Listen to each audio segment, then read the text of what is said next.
বর্তমানে একটা ঘূর্ণাবর্ত অবস্থান করছে উত্তর পূর্ব বঙ্গোপসাগরে, মায়ানমার এবং সংলগ্ন দক্ষিণ বাংলাদেশ উপকূলের কাছাকাছি। এর প্রভাবে আগামী 24 ঘন্টা একটা নিম্নচাপ তৈরি হওয়ার সম্ভাবনা রয়েছে উত্তর বঙ্গোপসাগরে। এরপরে আবার আরেকটা নিম্নচাপ তৈরি হওয়ার সম্ভাবনা থাকছে 25 তারিখ নাগাদ, সেটা পূর্ব মধ্য বঙ্গোপসাগর এবং সংলগ্ন উত্তর বঙ্গোপসাগরের কাছে। অর্থাৎ পরপর দুটো নিম্নচাপ তৈরি হওয়ার সম্ভাবনা থাকছে। ইন্টেন্সিটি বেশি থাকবে পরবর্তী যে নিম্নচাপটা বলা হলো, অর্থাৎ 25 তারিখ নাগাদ, যেটা পূর্ব মধ্য বঙ্গোপসাগর সংলগ্ন উত্তর বঙ্গোপসাগরের কাছে।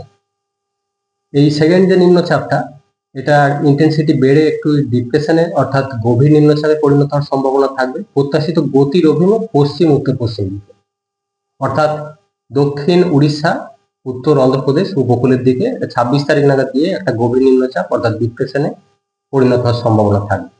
এবং 27 তারিখ নাগাদ দক্ষিণ উড়িষ্যা, উত্তর অন্ধ্রপ্রদেশ উপকূল ক্রস করার সম্ভাবনা রয়েছে।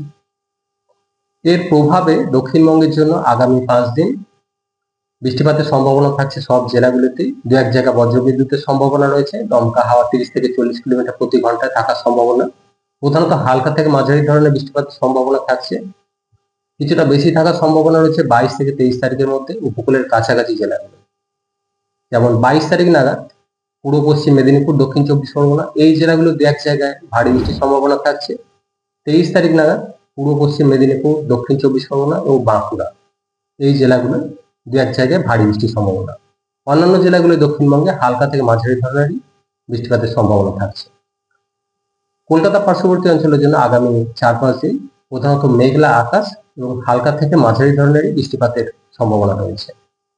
মৎস্যজীবীদের জন্য সমুদ্রে দমকা হাওয়া থাকার কারণে 25 তারিখে সমুদ্রে যেতে নিষেধ করা হয়েছে।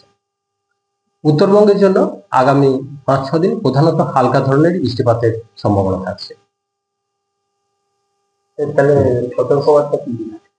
সতর্কবার্তা বলতে দক্ষিণবঙ্গের জন্য দু এক জায়গা বজ্রবিদ্যুতের সম্ভাবনা থাকছে, সাথে দমকা হাওয়া, কখনো কখনো যখন থান্ডারস্টর্ম অ্যাক্টিভিটি হবে 30 থেকে 40 কিলোমিটার প্রতি ঘন্টায়।